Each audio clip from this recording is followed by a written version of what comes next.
अस्सलाम वालेकुम नाज़रीन, आप देख रहे हैं programme the review Kamran Yusuf और शहबाज राना के साथ। द रिव्यू में हम पाकिस्तान की मईशत, खारजा अमूर और नेशनल सिक्योरिटी से जुड़े मामलों पर बात करते हैं।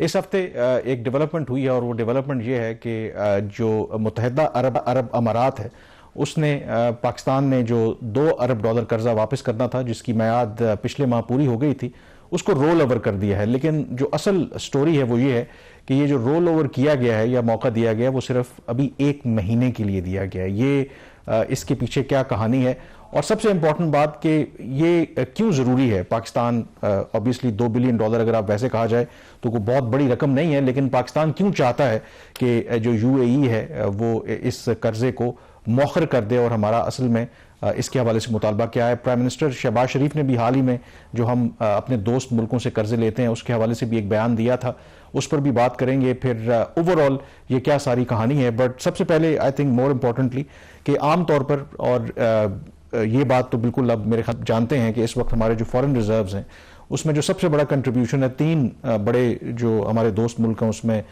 चीन है, सऊदी अरब है और UAE है। और ये फिर जो हम IMF के प्रोग्राम है भी है उसके तहत भी है कि ये हमें इस तरह से सपोर्ट करते रहेंगे। और होता यही है कि जब भी इन कर्जों को वापस करने की मुद्दत आती है तो इसका पीरियड एक्सटेंड कर दिया जाता है और ट्रेडिशनली 1 साल तक के लिए आमतौर पर होता है।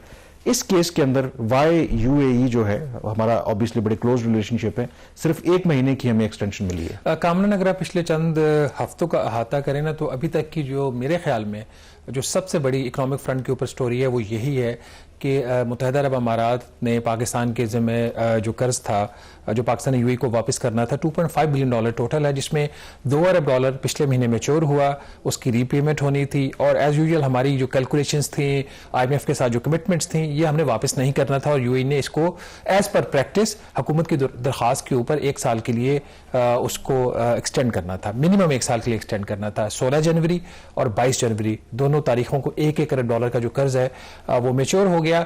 लेकिन हुकूमत की तवक्कुआत के बिल्कुल बरअक्स और पाकिस्तान और खलीजी ममालिक के दरमियान अगर जो ताल्लुकात हैं उसको सामने रखें तो ये हाईली एक अनयूजुअल डेवलपमेंट हुई है कि मुत्तहिदा अरब अमारात ने जो है वो कर्ज सिर्फ 1 महीने के लिए उसको रोल ओवर किया। इसका मतलब ये कि जो 16 जनवरी वाला कर्ज था वो अब 15 फरवरी को मैच्योर हो रहा है। तो 1 हफ्ता भी नहीं रह गया जब हम बात कर रहे हैं, तो 1 हफ्ते बाद फिर या UAE इसको फर्दर रोल ओवर करता है 1 महीने के लिए, 1 साल के लिए, अभी हम नहीं कुछ कह सकते, या फिर हुकूमत पाकिस्तान ये कर्ज वापस करती है।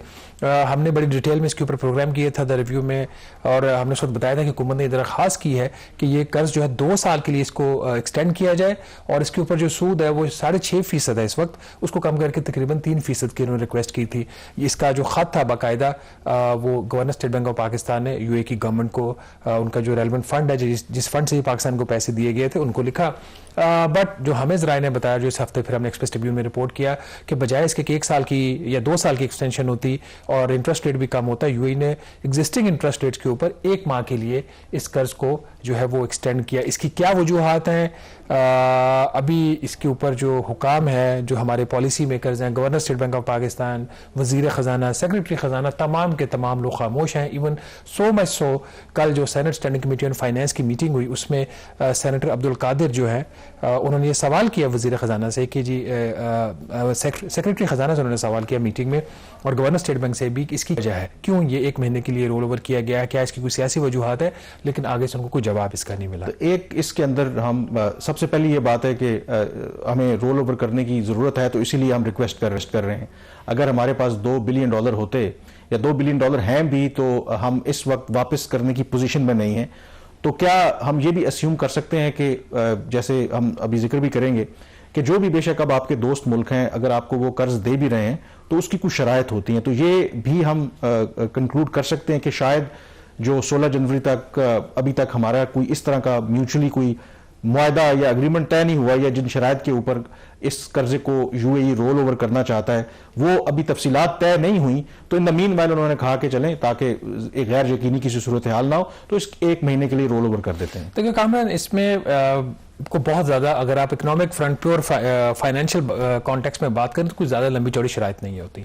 मुझे तो यही ज़रा की तरफ से कहा गया जी कि चूंकि अभी बातचीत हो रही है तो इन्होंने एक वक्ती तौर पर 1 माह के लिए कर दिया। 2 ही चीज़ें होती हैं, आपने कर्ज देना है और किस शरह सूद के ऊपर देना है और कितने अरसे के लिए देना है। अब UAE की गवर्नमेंट जो है वो तो 1 साल से दे रही थी, और प्रॉब्लम यहाँ पे ये है कि बड़ी बदकिस्मती है कि हुकूमत पाकिस्तान को एक लत लग गई है कर्जों की। हमने 1996 1996 हमें यूए से कर्ज लिया $300 मिलियन का, फिर $150 मिलियन के लिए $450 मिलियन का कर्ज हमने ऐसे 30 साल पहले लिया, 1 साल के लिए। आज भी हम उसको वापस नहीं कर रहे।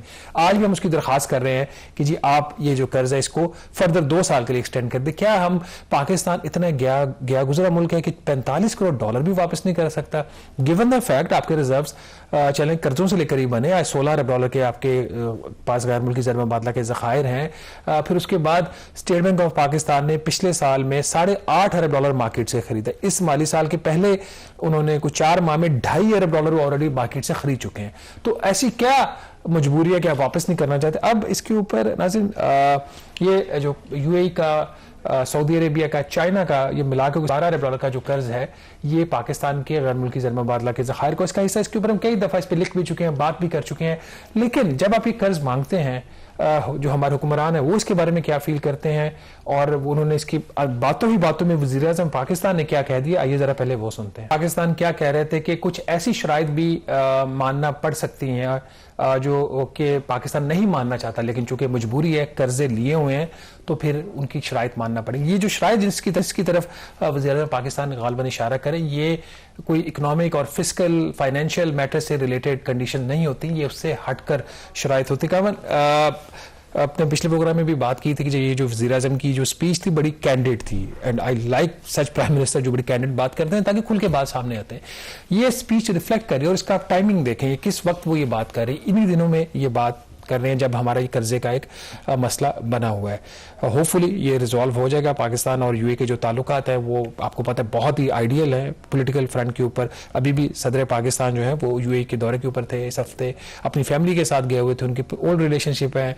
अभी यूए के रूलर भी पिछले माह पाकिस्तान आए हुए थे और ये जब वो पाकिस्तान आए तो वज़ीर आज़म पाकिस्तान ने उनसे ज़ाती तौर पर ये दरखास्त की फेस टू फेस कि आप ये एक्सटेंड कर दें, और प्राइम मिनिस्टर ने कैबिनेट मीटिंग में अनाउंस किया कि इस पर हमारे जो कर्जा है वो एक्सटेंड हो गया। अब कितने अरसे के लिए होता गालिबन ये तो प्राइम मिनिस्टर को नहीं पता था।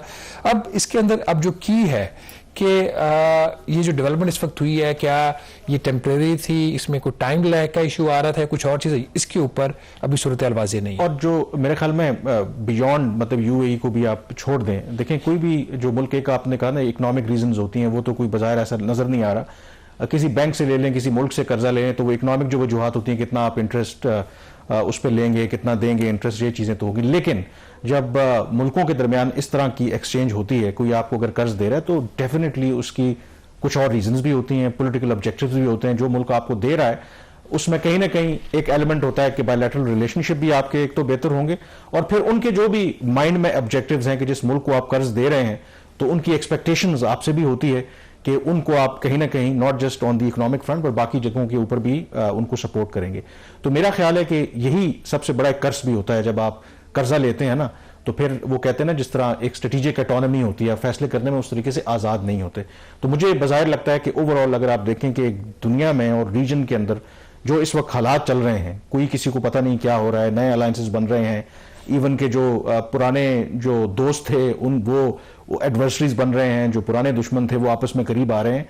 तो कहीं ना कहीं पाकिस्तान की गिवन के हमारी इंपॉर्टेंस है इस रीजन के अंदर, मुस्लिम ब्लॉक के अंदर, फिर वाहिद हम न्यूक्लियर ताकत है मुस्लिम दुनिया के, तो मेरे ख्याल में बहुत सी चीजें हैं जहां पे एक डेलिकेट बैलेंस मेंटेन करना एक बहुत बड़ा चैलेंज है। अभी तक तो ओवरऑल एक्सटर्नल फ्रंट के ऊपर हम काफी अच्छा परफॉर्म कर रहे हैं, बट कहीं ना कहीं चीजें जो है वो थोड़ी सी मुश्किल हो रही है। तो मेरा ख्याल है कि कहीं ना कहीं जो प्राइम मिनिस्टर जिक्र कर रहे हैं, ज़ाहिर है ये सेंसिटिव इश्यूज हैं, कुछ ऐसे इश्यूज जरूर है जिसका वो पब्लिकली कह नहीं सकते, हम भी जिक्र नहीं कर सकते। तो यहां पर तो मुझे लगता है, जो मेरा अपना ख्याल है, कि कुछ ऐसे सेंसिटिव मामला है जिस पर पाकिस्तान के लिए कुछ फैसला करना या कोई कमिटमेंट देना मुश्किल हो रहा है, मुझे लगता है। मेरा ख्याल है कामरान कि इस वक्त जो हुकूमत के पास एक ही रास्ता बचता है, कर्ज रोल ओवर हो जाएगा, गिवन द फैक्ट कि मुत्तहिदा अरब अमारात ने, चीन और सऊदी अरब ने सिर्फ पाकिस्तान को नहीं IMF को भी अश्योर किया है कि जब तक IMF का 3 साल का प्रोग्राम है वो ये पैसा वापस नहीं लेंगे। तो इसमें कोई सच कोई डिफिकल्टी नहीं नजर आ रही टू अ ग्रेटर डिग्री। जो अभी प्रॉब्लम आना था वो तो सामने आ गया 2 माह के लिए, 1 माह के लिए जो एक्सटेंड हुआ है, बट मेरे ख्याल में जो इस वक्त हमारे गैर मुल्की ज़मानत के ज़खायर की पोजीशन है और जिस एक बड़ी मैसिव किस्म की बाइंग हो रही है मार्केट से state bank of Pakistan dollars की, तो ये कर्ज हुकूमत पाकिस्तान को वापस कर देना चाहिए, इसमें एक्सटेंशन ना ले। लेकिन मैं यहाँ पे यही मैं सवाल बल्कि आपसे पूछना भी चाह रहा था, क्योंकि हम इतना जिक्र करते हैं कि ओवरऑल अगर आप देखें तो आम लोग सवाल करेंगे पाकिस्तान को इतना छोटा मुल्क नहीं 25 करोड़ का कि $2 बिलियन या $1 बिलियन क्या मैटर करता है। तो मैं यही सवाल आपसे पूछना चाहता हूं, सपोज कि यूएई नहीं कोई और भी हो कि आपने किसी का कर्जा वापस करना है, आपने $2 बिलियन वापस कर लिए, गिवन करंट पाकिस्तान की जो इकोनॉमिक सिचुएशन है, जो फॉरेन रिजर्व्स की, क्या फर्क पड़ेगा, क्या इशू है? देखिए कामरान, IMF के साथ इनके कुछ अहदाफ तय है, जिसमें एक हदफ यह है कि हमारे गैर मुल्की ज़र मुबादला के ज़खायर जून 2026 तक $17 अरब से ज्यादा होना चाहिए। अभी हमारे 16 हैं, 17 होने चाहिए। पिछले हफ्ते जो governor state bank of Pakistan ने स्टेटमेंट दी है कि अब हमारे जो रेमिटेंसेस की वजह से बेहतर हमारे जो फ्लोज आ रहे हैं, तो हमारी ये 17 के बजाय 18 हो जाएंगे। भाई 18 ना करो ना, उसको 18 के बजाय 16 कर लो, बल्कि अगर आप वहां उसको 17 ही आपने मीट करना है, आपके पास जो एडिशनल आ रहा है $1.5 अरब रेमिटेंसेस उससे वापस कर दो यूएई को। माइंडसेट ये सिर्फ और सिर्फ माइंडसेट के ऊपर, फिर जब उनको खदशा होगा कि दबाव आएगा कि शायद रुपए के ऊपर तो पहले दबाव है, क्योंकि अगर ये स्टेट बैंक परचेजेस नहीं करता तो ये जो रिजर्व्स हैं ये कम होते। अगर स्टेट बैंक ये परचेजेस नहीं करता, एक्सचेंज रेट जो आज 280 का है, आईएमएफ के प्रोग्राम पर कोई मंफी असर नहीं पड़ेगा, जो अभी नहीं आएगा। अभी मेरे ख्याल इसी पॉइंट के ऊपर जब कल वजीर खजाना मोहम्मद औरंगजेब साहब से सवाल हुआ क्या वजूहात हैं इसके हवाले से, हमारे एक ब्राइट जर्नलिस्ट, ब्रिलियंट जर्नलिस्ट हैं उमर हयात, उन्होंने ये सवाल वजीर खजाना से पूछा। वजीर खजाना इसका क्या जवाब दिया, जरा पहले वो सुनते हैं। ये नाज़रीन आपने सुना, वज़ीर ख़ज़ाना तो तसल्ली दे रहे, वो करें यहाँ पे कोई ऐसा स्टोरी है नहीं, नॉन इकोनॉमिक एक इवेंट है ये। उन्होंने कहा जी कि जो कमिटमेंट्स बायलैटरल पार्टनर्स है वो बड़े, उन्होंने एक तरीके से ये बात की कि बायलैटरल पार्टनर्स ने जो कमिटमेंट्स दी वो अपनी जगह पे इन प्लेस है। मतलब ये कि मुत्तहिदा अरब अमारात, चाइना और सऊदी अरेबिया, इन्होंने जो कमिटमेंट्स IMF को दी थी कि हम ये पैसा वापस नहीं लेंगे $12-12.5 अरब का, वो कमिटमेंट्स अभी तक इन प्लेस हैं। उन्होंने कहा जी इसमें अगर कोई तब्दीली हुई तो फिर हम जरूर मीडिया को बताएंगे। अभी तक कोई तब्दीली नहीं। बहरहाल ये एक ऑनगोइंग डेवलपमेंट है, ये एक ऐसा टॉपिक है, मेरा ख्याल इसके ऊपर आइंदा आने वाले दिनों में मीडिया की बड़ी नजरें भी होंगी। हुकूमत भी चाहेगी कि मामला पॉजिटिवली सेटल हो जाए। 15 फरवरी दूर नहीं है जब आपको कर्ज वापस करना पड़ेगा, इसमें फर्दर एक्सटेंशन इसकी हुकूमत पाकिस्तान को आज भी उम्मीद है, जो वजीर खजाना ने कहा भी। इसी से रिलेटेड एक और इशू, उस पर बात करेंगे छोटी सी ब्रेक के बाद।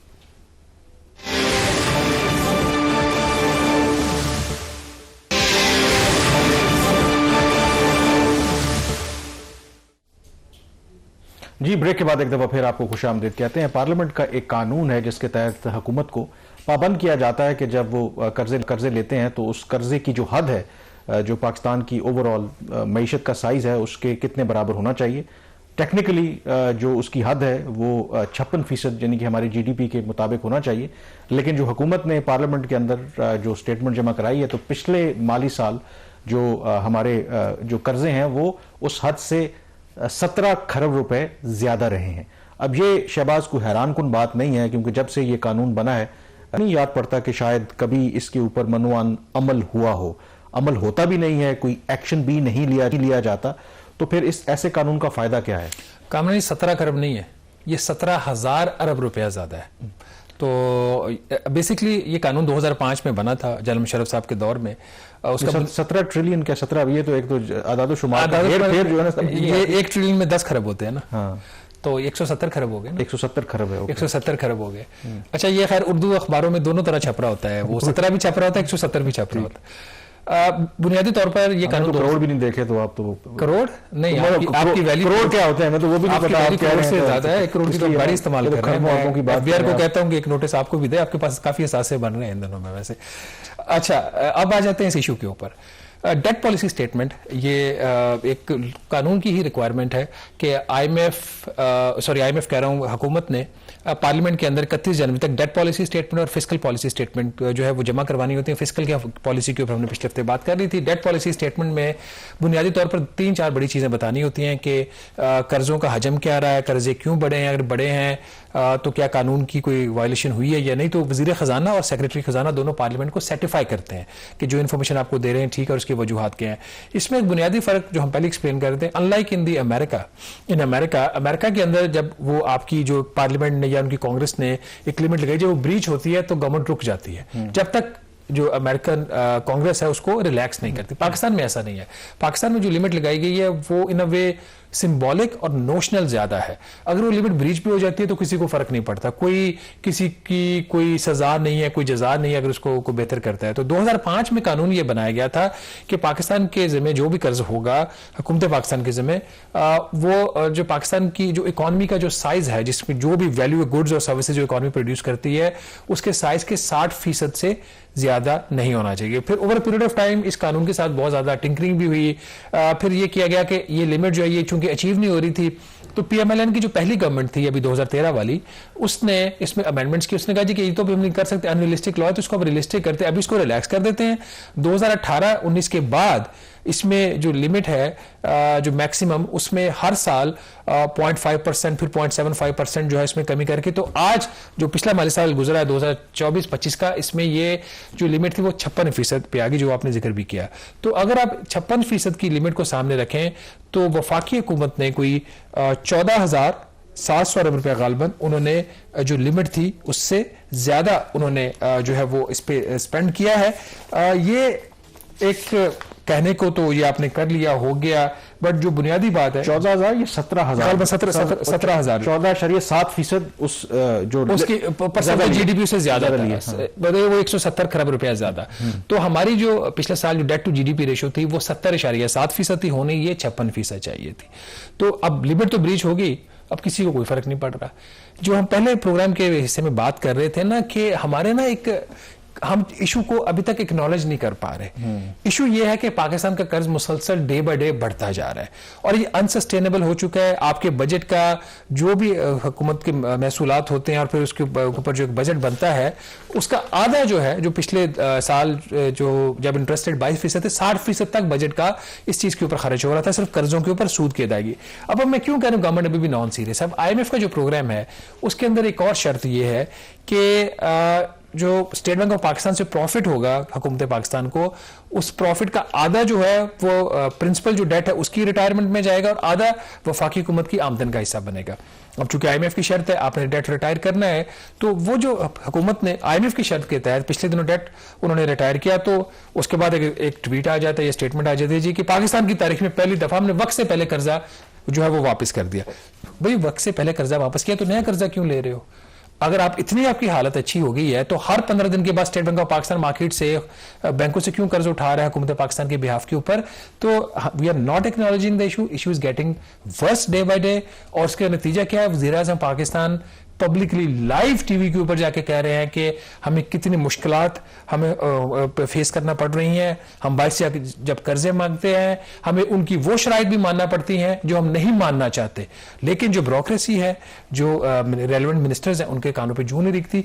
और जो ब्यूरोक्रेसी की आप बात कर रहे हैं, जाहिर है कि अगर हमने इन कर्जों के बोझ तले से निकलना है या जितने हम कर्जे लेते हैं उनको अगर आपने कम करना है तो उसके लिए एक ही तरीका है कि या अपने अखराजात कम करें या अपनी आमदन में इजाफा करें। और अगर आमदन में इजाफा, अगर रेवेन्यू कलेक्शन देखें, बावजूद रिवाइज टारगेट के अभी तक के जो इस फाइनेंशियल ईयर के फिगर हैं, स्टिल 7 महीनों में 347 अरब रुपए का शॉर्टफॉल है। तो मतलब ये हुआ, ये शॉर्टफॉल जो है ये डाउनवर्ड एक्चुअल के ऊपर ये कोई 590 अरब रुपए बन इसका ये हुआ कि जो हमारे कर्जे लेने की जो रफ्तार है उसमें तो फिर ये इस माली साल का जब नंबर आएगा अगले साल तो उसमें मजीद हम उसमें इजाफा ही देखेंगे, कमी तो हमें देखने में नजर नहीं आएगी। देखिए अगर FBI की परफॉर्मेंस की आप बात करें, वहां पे भी बहुत कुछ करने की कोशिश की गई, हुआ कुछ नहीं।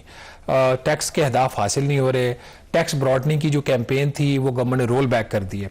बल्कि इंटरेस्टिंगली कल senate standing committee on finance की जब मीटिंग थी तो इसके ऊपर जब थोड़ी सी बात हुई कि आपका तो जो एग्जिस्टिंग टैक्स पेयर्स हैं आप उन्हीं से सारा पैसा वसूल किए जा रहे हैं, तो आप कर क्या रहे हैं? तो उस पर जो चेयरमैन FBI थे राशिद लंगरेयाल साहब, उन्होंने कहा जी कि मैं इसके ऊपर आपको बताऊंगा तो जरूर, लेकिन बंद कमरे में बताऊंगा, इन कैमरा बताऊंगा। उन्होंने कहा जी कि पाकिस्तान के बहुत जो मुअज़्ज़ज़ लोग हैं वो टैक्स ब्रॉडनिंग की जो कैंपेन है, इन्फोर्समेंट की जो कैंपेन है, उसके रास्ते में रुकावट बन रहे हैं।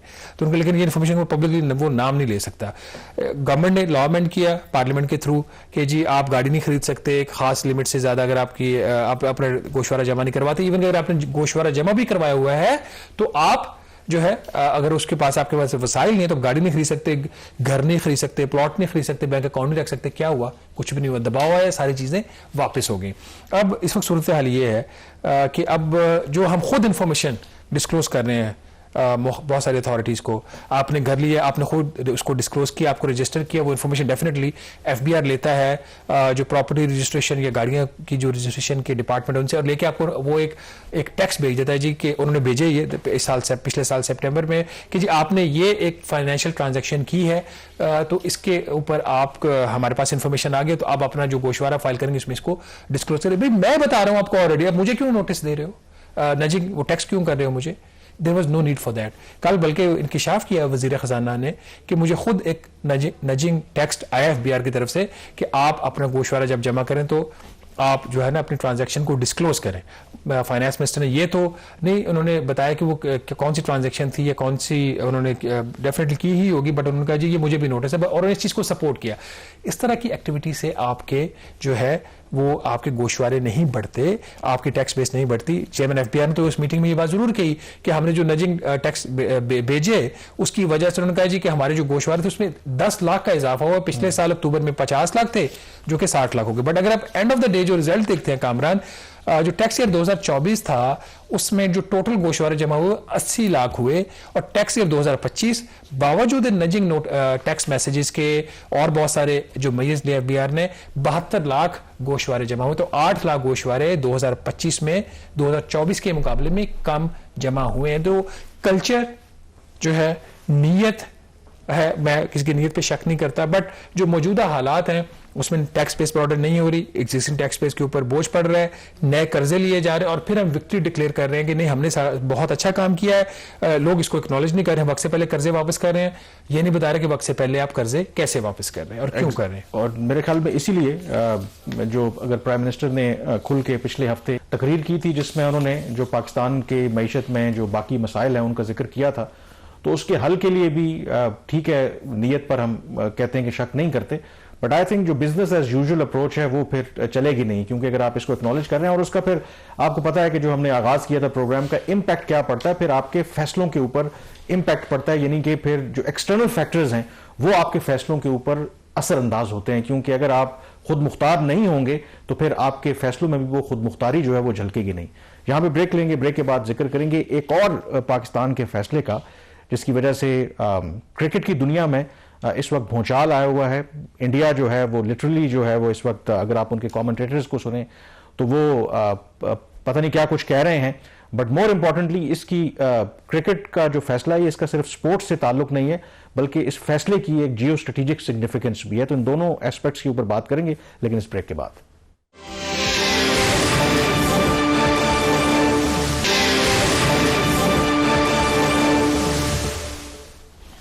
जी, ब्रेक के बाद एक दफा फिर आपको खुशामदीद कहते हैं। हफ्ते के रोज यानी कि 7 फरवरी को T20 क्रिकेट वर्ल्ड कप का आगाज हो रहा है। इस मरतबा मेजबानी जो है भारत और श्रीलंका कर रहे हैं, और पाकिस्तान अपनी कैंपेन का आगाज नेदरलैंड्स के खिलाफ करेगा, और पाकिस्तान की टीम श्रीलंका ऑलरेडी पहुंच गई है। लेकिन खबर ये नहीं है, खबर ये है कि इस वर्ल्ड कप के शुरू होने से पहले यानी कि 1 फरवरी को हुकूमत पाकिस्तान की तरफ से एक एक्स के ऊपर पैगाम सामने आता है, क्योंकि बहुत सी इसके हवाले से स्पेकुलेशंस थी कि क्या पाकिस्तान इस T20 वर्ल्ड कप में शिरकत करेगा, जो कुछ बांग्लादेश के साथ किया गया वो सब आप जानते हैं। तो वो पाकिस्तान की तरफ से जब ट्वीट सामने आया हुकूमत पाकिस्तान की तरफ से, जिसमें कहा गया कि पाकिस्तान की क्रिकेट टीम जो है वो वर्ल्ड कप में तो जरूर शिरकत करेगी, लेकिन 15 फरवरी को जो इंडिया के खिलाफ हमारा मैच होना है कोलंबो में, उसमें हम शिरकत नहीं करेंगे। वजह नहीं बताई गई थी उस वक्त, और वजह हम वैसे जानते हैं। तो उसके बाद फिर जो रिएक्शंस आना शुरू हुए, इससे पहले इंडिया की अगर आप बात करें तो वो ये कह रहे थे कि जी पाकिस्तान तो बस धमकियां लगाता है, उनके पास ऐसे गट्स ही नहीं है कि वो इस तरह का फैसला करे। अब जब पाकिस्तान ने फैसला किया है तो वो कहते हैं कि देखिए जी पाकिस्तान लगता है कि हार के डर से भाग रहा है। फिर अब बात हो रही है कि भाई ये तो आईसीसी का जो निज़ाम है क्रिकेट का तबाह हो जाएगा। आईसीसी की तरफ से स्टेटमेंट भी सामने आया था। इस पर बात करने से पहले मेरे ख्याल में जो क्योंकि उस स्टेटमेंट के अंदर अगर तो कोई पाकिस्तान ने वजाहत नहीं की थी कि हम क्यों इंडिया के खिलाफ खेलना नहीं चाहते, लेकिन उसके बाद फिर पाकिस्तान के प्राइम मिनिस्टर शहबाज शरीफ ने वफाकी काबीना का इजलास जो चेयर किया, तो उसमें उन्होंने वजह बताई कि हम क्यों इंडिया के खिलाफ ये 15 फरवरी वाला मैच नहीं खेलना चाहते। आइए सुनते हैं। T20 वर्ल्ड कप जो है उस हवाले से हमने बड़ा वाज़ेह स्टैंड लिया है कि हम हिंदुस्तान के खिलाफ जो मैच है वो हम नहीं खेलेंगे, क्योंकि पाकिस्तान ने कहा कि ये खेल का मैदान है, ये सियासत नहीं है।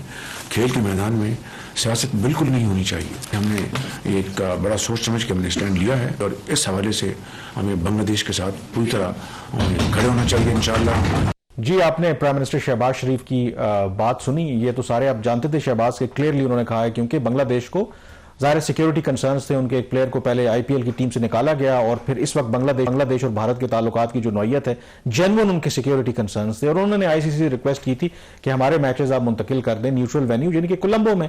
आईसीसी जिसको कंट्रोल बीसीसीआई करता है वो बात नहीं मानी और वो मामला ले गए बोर्ड ऑफ डायरेक्टर के पास और 14 के मुकाबले में 2 उस फैसले में उन्होंने फैसला किया कि ठीक है, बांग्लादेश अगर नहीं खेलता तो उसकी जगह स्कॉटलैंड को शामिल कर लिया जाए। लेकिन उन 2 मुल्कों में एक तो बांग्लादेश ने ज़ाहिर है कि वोट उसके इस फैसले के खिलाफ दिया और दूसरा था पाकिस्तान। अब उसके बाद फिर पाकिस्तान ने अब ये फैसला लिया है और फ्रैंकली इवन जब ये बात हो रही थी तो मुझे भी लगता था कि शायद पाकिस्तान बातें तो कर रहा है, शायद ये फैसला ना ले पाए, क्योंकि हमारा हिस्टोरिकली हम यही कहते रहे कि चलें स्पोर्ट्स को और पॉलिटिक्स को अलग अलग रखना चाहिए। इंडिया ने जो भी ज्यादतियां क्यों फिर भी हम 2023 में जाकर के इंडिया में जाके वर्ल्ड कप खेले। लेकिन जब पाकिस्तान ने यह फैसला किया है तो कुछ लोग तो यही कहते हैं कि ये वही सरप्राइज है जो 7 मई को हमने इंडियन एयरफोर्स को दिया था और वो सरप्राइज ऐसा दिया है कि अब इंडिया में आप देख लें रिएक्शन उनका क्या है। This is probably one of the best decision that the government of Pakistan has taken. India की जो उसके रीजनल हेजमोनिक डिजाइन पाकिस्तान को इंफीरियर छोटी कंट्री जो है वो प्रूव कर रहे हैं in terms of its dignity.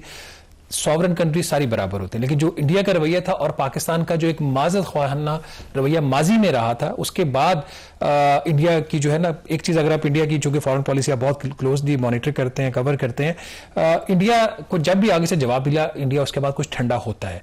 Pakistan ने ये फैसला किया, ये फैसले इस किस्म के पहले हो जाना चाहिए थे। पिछले साल जब पाकिस्तान के अंदर ये टूर्नामेंट इस किस्म का हो रहा था तो उस वक्त पाकिस्तान को न्यूट्रल वेन्यू के ऊपर नहीं मानना चाहिए था। इंडिया ने पाकिस्तान आने से इनकार किया, उस वक्त किसी को तकलीफ नहीं हुई। आज सबको तकलीफ इसलिए हो रही है कि उनका कोई $500 मिलियन जो है जो सिर्फ एक गेम से उनको मिलेगा आईसीसी को, वो एट स्टेक आ गया है।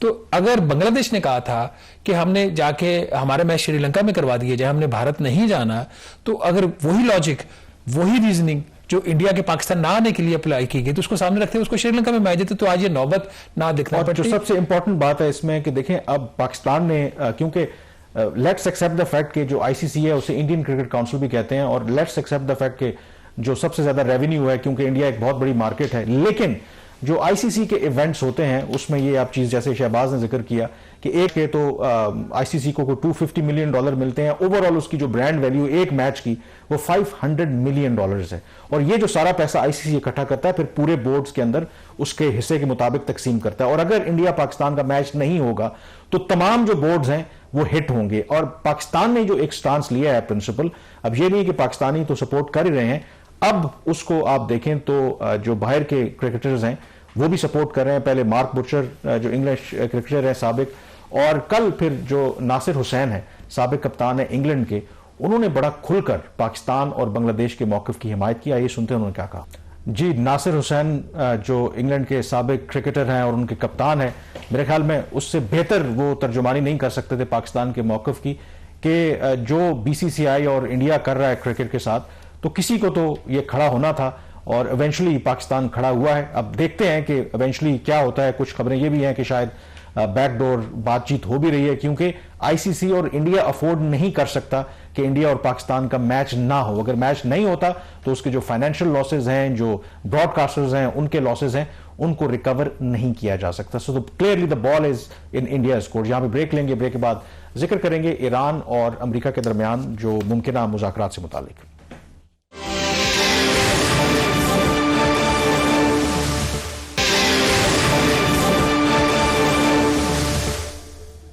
जी, ब्रेक के बाद एक दफा फिर आपको खुशामदीद कहते हैं। ईरान और अमेरिका के दरमियान जो कशीदगी है वो मुसलसल इंटरनेशनल हेडलाइंस में है। एक मौके के ऊपर लगा था कि शायद अमेरिका कोई फौजी कार्रवाई कर सकता है, लेकिन थैंक्स टू जो बाकी कंट्रीज हैं रीजन के, उसमें पाकिस्तान भी शामिल है, कि किस तरीके से कन्विंस किया उन्होंने अमेरिका को कि वो ईरान के खिलाफ इस तरह की कोई कार्रवाई ना करें।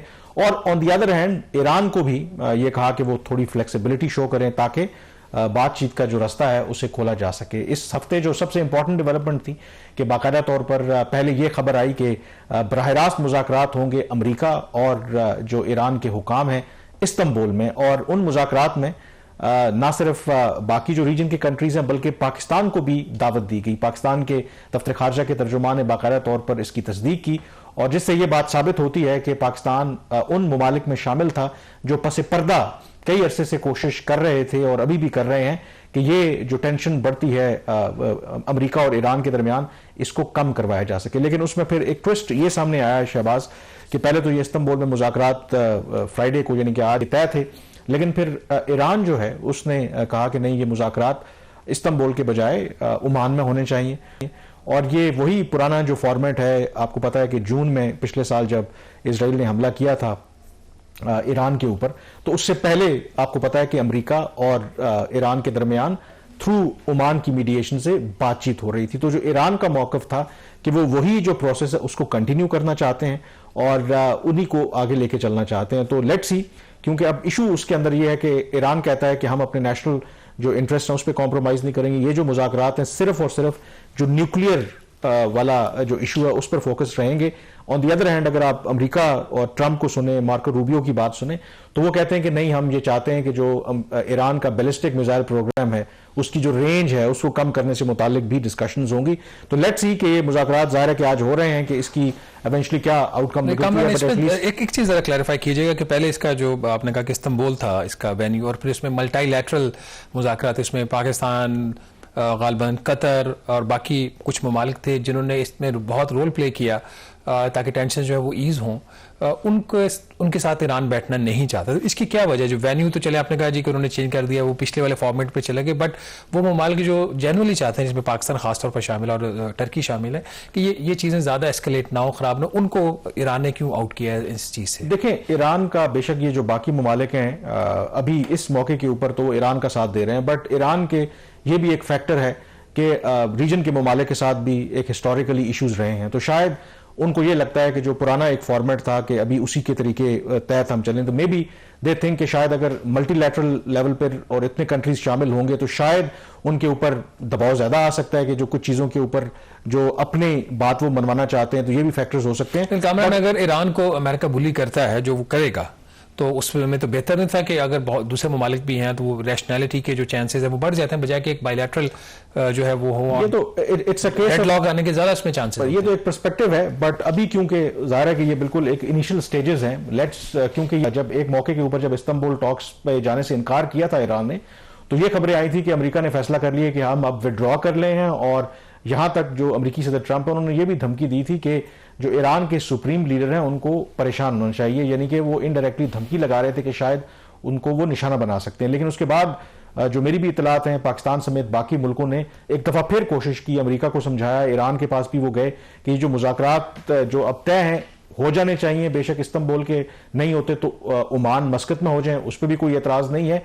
तो ये जो बाकी प्लेयर्स हैं अभी भी इन्वॉल्व हैं। अब ये मुमकिन है कि हो सकता है कि अगर इन मुज़ाकरात में कुछ इनिशियल प्रोग्रेस होती है तो फिर जो बाकी रीजन के प्लेयर्स हैं वो उसमें शामिल हो जाएं, क्योंकि इस मौके के ऊपर I think Iran should be thankful to all these regional countries, जो मुस्लिम कंट्रीज हैं सारे, उन्होंने इस मुश्किल घड़ी में ईरान का डेफिनेटली बड़ा खुल के साथ दिया है। और अभी तक अमेरिकी सदर ट्रंप को बाज रखा है कि ईरान के खिलाफ कोई वो फौजी कार्रवाई ना करे।